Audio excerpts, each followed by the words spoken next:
Hola, buenos días a todas, a todos. Bien, ¿cómo están? Espero que todo el mundo esté muy bien. Eh, Primero que nada quería hoy recordarles que se ha habilitado en Google Classroom dentro de la plataforma un espacio para la materia de Fundamentos del Arte 2. Ya les envié un correo informándoles de los motivos por los que he habilitado la plataforma. Instagram da problemas y demás para subir los vídeos.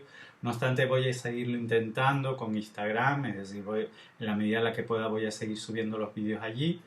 Pero preferiría que se remitiesen ahora al Google Classroom porque así tienen todos los materiales, tanto las presentaciones como los vídeos que vaya subiendo de manera organizada. También les compartí los materiales de la BAU e incluso las presentaciones anteriores al confinamiento, es decir, que tienen ahí todas las presentaciones que hemos usado a lo largo del curso. Pues nada, hoy nos vamos a centrar en la figura de Pablo Gargallo, un escultor español que, bueno, guarda bastante relación con Picasso.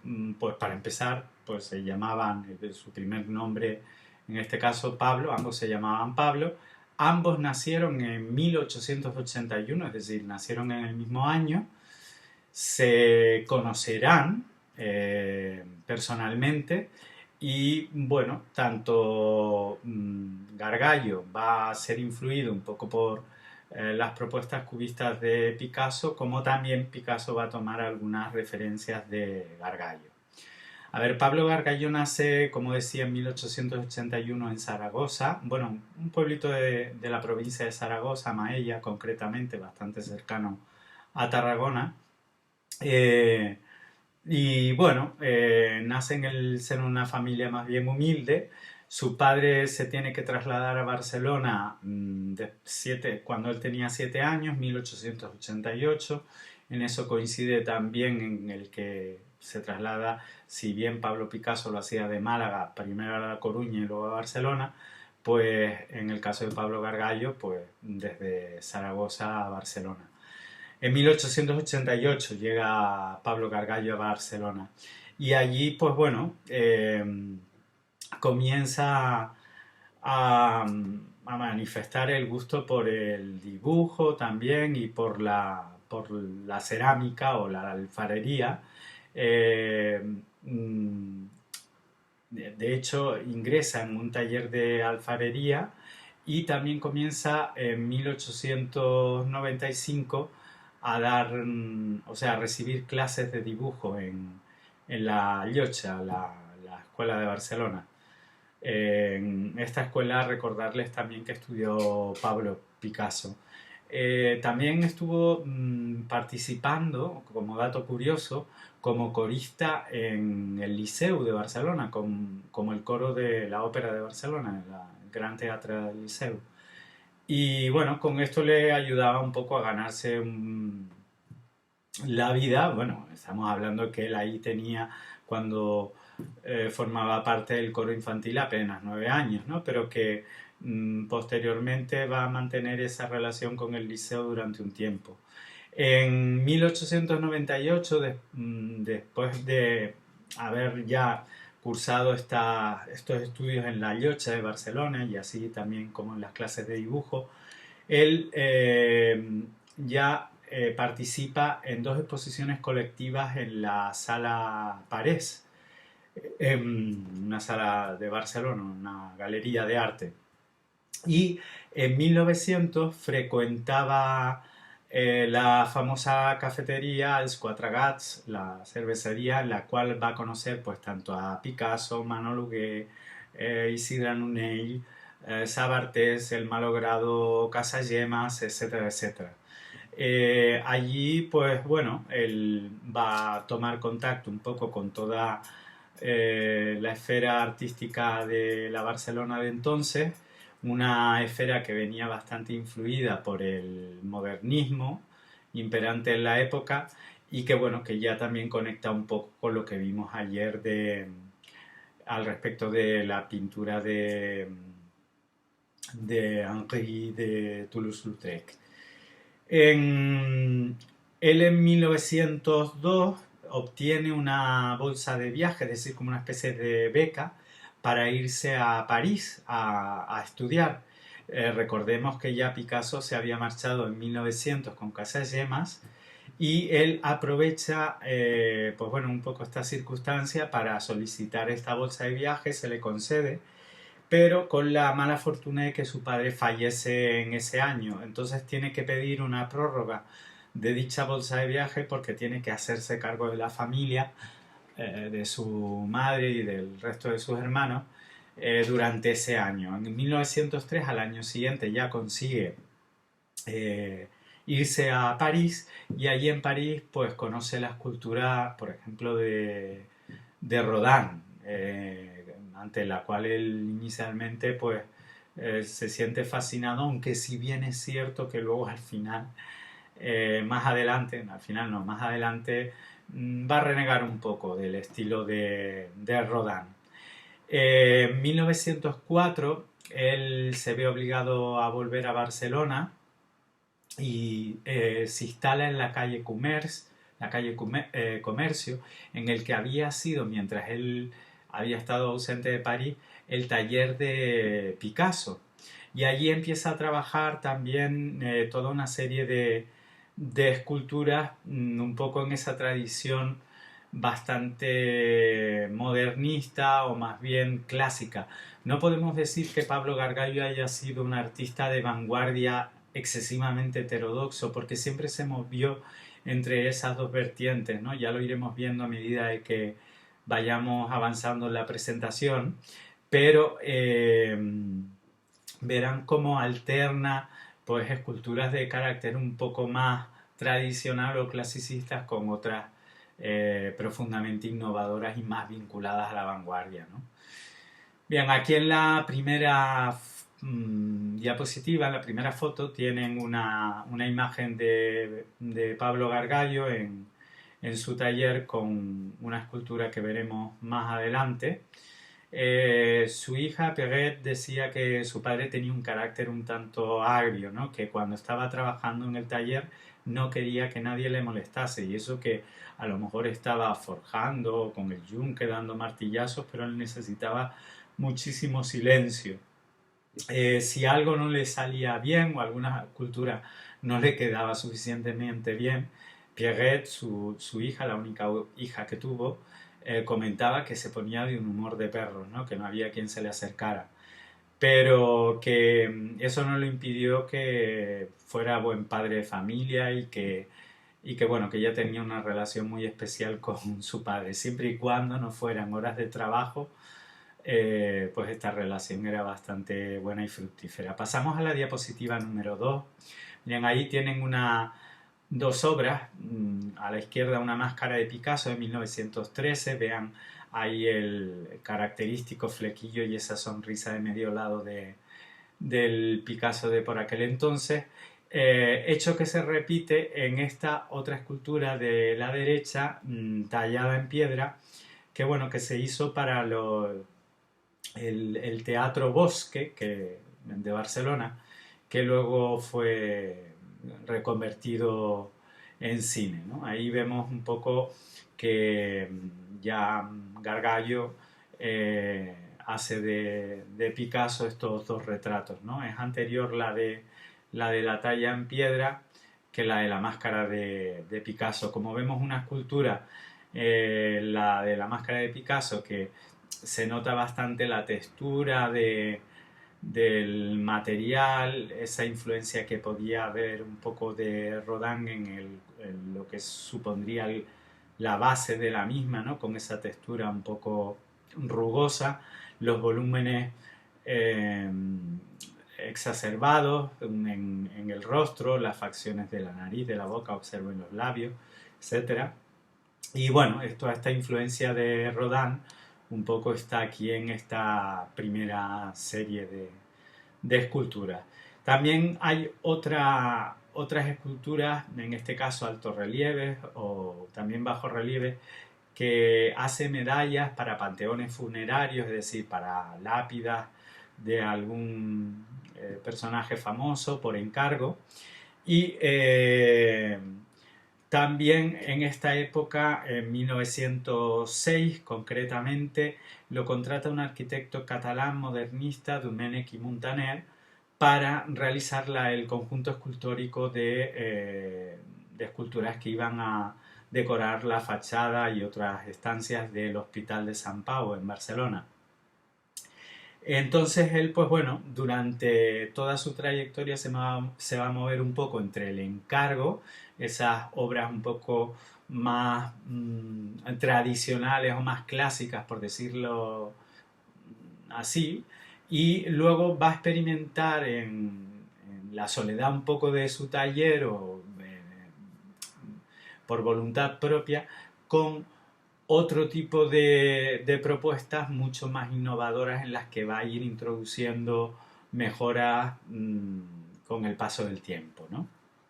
En 1907 él vuelve a París, concretamente al Bateau Lavoir, a Montmartre, donde tuvo su estudio Picasso, y de esa época ya él empieza a trabajar con chapas metálicas, es decir, con una especie de chapas de cobre inicialmente, que va soldando y modelando, no concibiendo en este caso como la escultura tanto como un busto redondo, sino como una especie de ensamblajes de diversas placas, de diversas chapas de cobre. Esta sería considerada la primera etapa del cobre de Pablo Gargallo.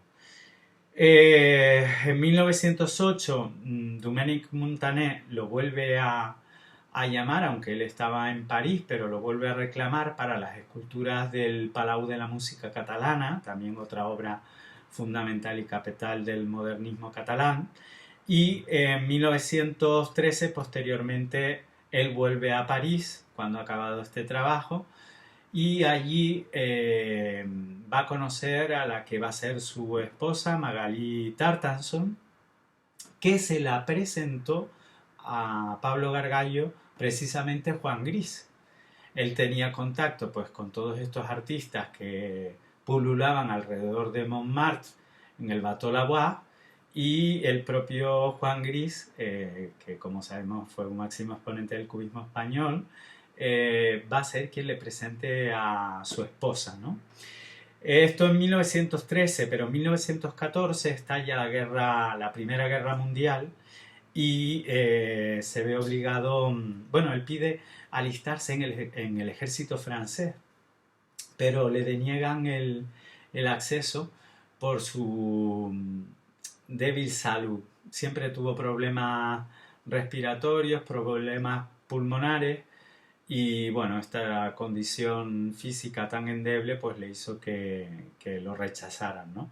Entonces él se vuelve a Barcelona, y en Barcelona, de hecho, llega a Barcelona gracias a que consigue vender un dibujo que le había regalado el propio Picasso, y con este dibujo él y su mujer compran los billetes de tren desde París a Barcelona para poder volver. Cuando él ya está en Barcelona, comienza a trabajar en este caso ya no con cobre, sino con una especie de chapas de plomo. Y aparte de eso va a ingresar como profesor en la Escuela de Artes y Oficios de Cataluña, no en la Llotja, sino en la Escuela de Artes y Oficios, como profesor de escultura. Esto en 1919. En 1922 nace la que sería, como ya dije, su única hija, Pierrette, y él comienza a exponer en los salones de París, es decir, presenta algunas exposiciones que exponen estos salones de París. Aquí, a partir de entonces, es cuando vendría, pasamos a la siguiente diapositiva, en la llamada segunda época del cobre. En esta época él va a trabajar la escultura con una concepción no de bulto redondo, sino a la inversa.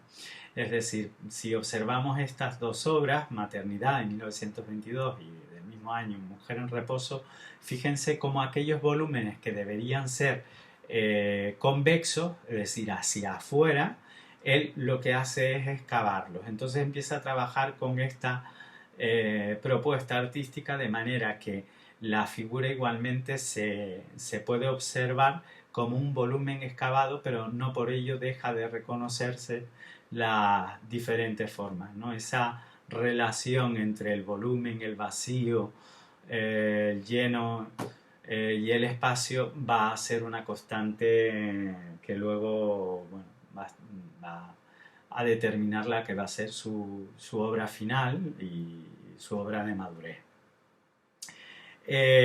Pasamos a la siguiente diapositiva, la diapositiva número 4.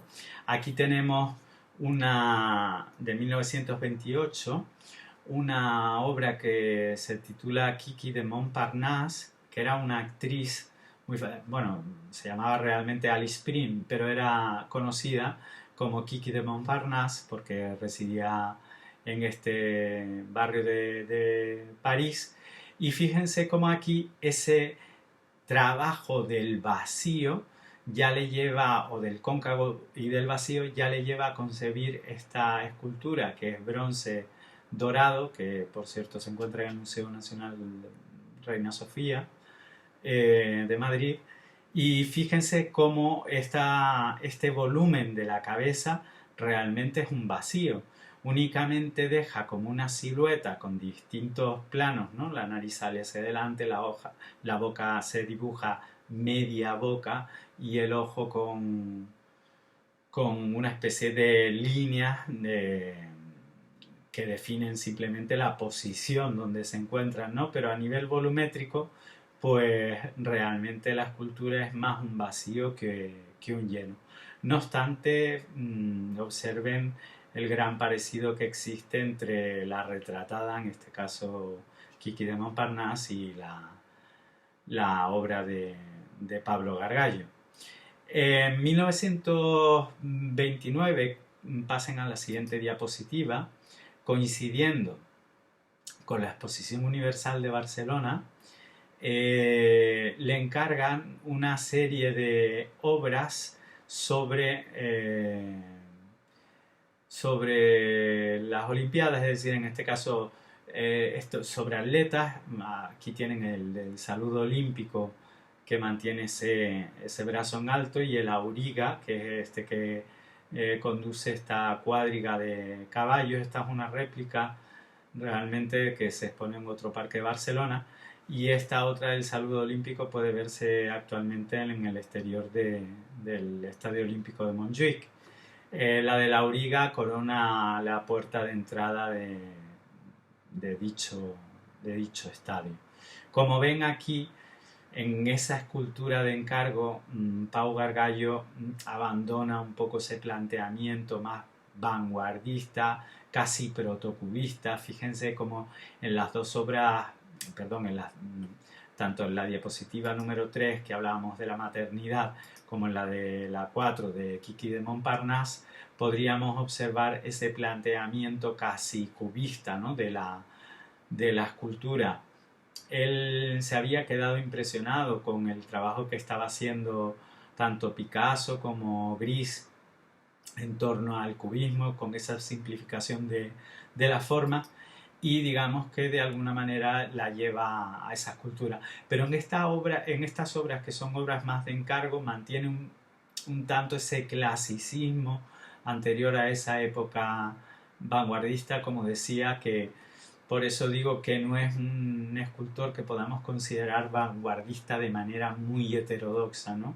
Él siempre pues mantuvo esa dualidad, ¿no? Es decir, que decía que la escultura tenía su oficio y tenía también su técnica, y que toda la exploración era un camino de búsqueda personal, pero que eso no le impedía en ningún caso pues responder a ciertas obras de encargo que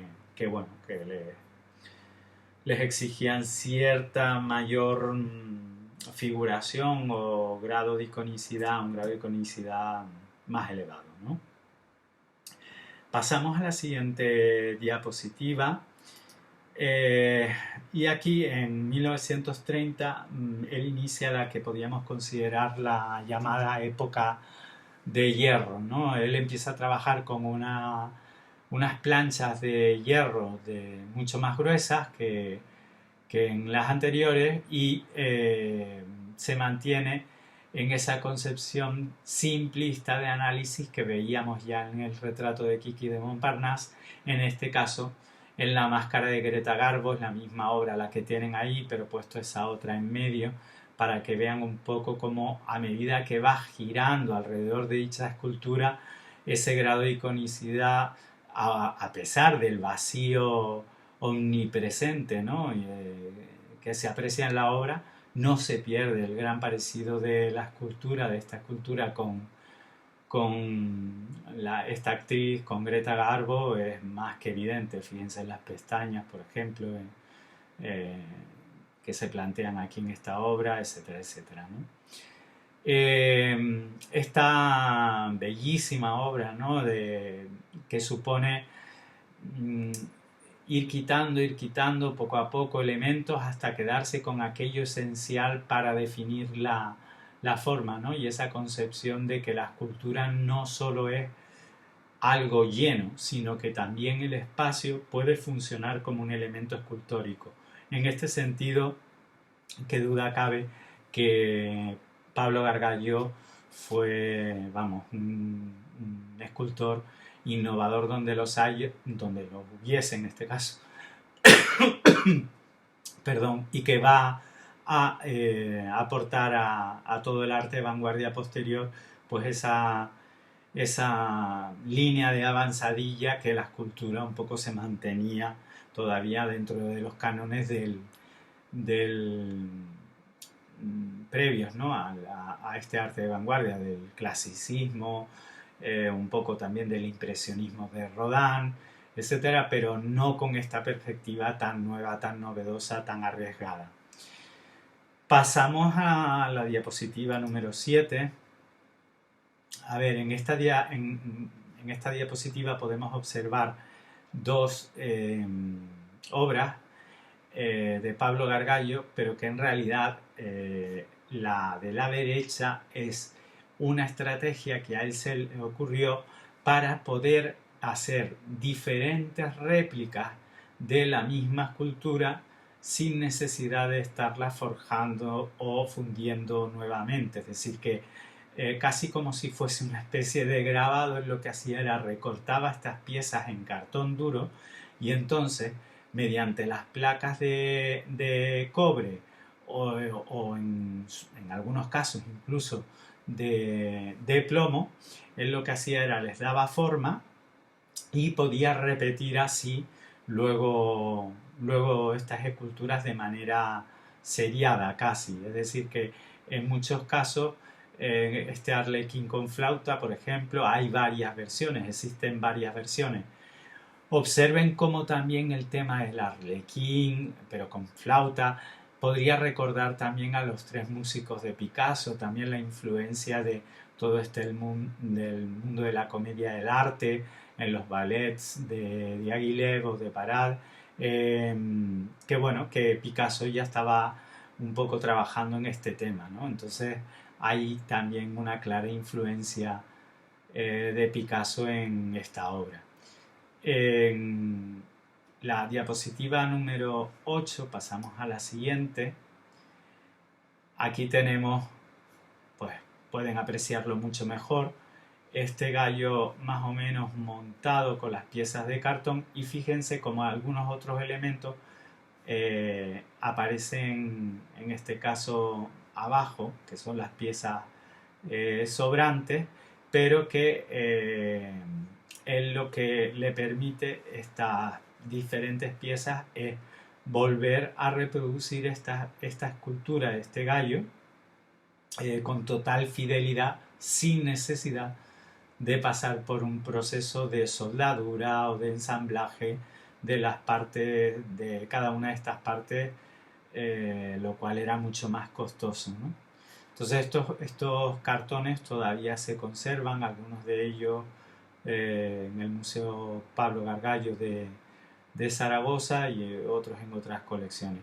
Vean también como aquí el gallo pues prácticamente esa figura central de la cabeza, cresta y pico es una sola pieza, y a partir de ahí las patas y lo que es toda la cola pues se organizan como diferentes planos en el espacio, y también el vacío, ¿no? Esos huecos que determinan también la forma de dicho gallo, independientemente de que en este caso a lo mejor el vacío está menos presente que en otras obras anteriores.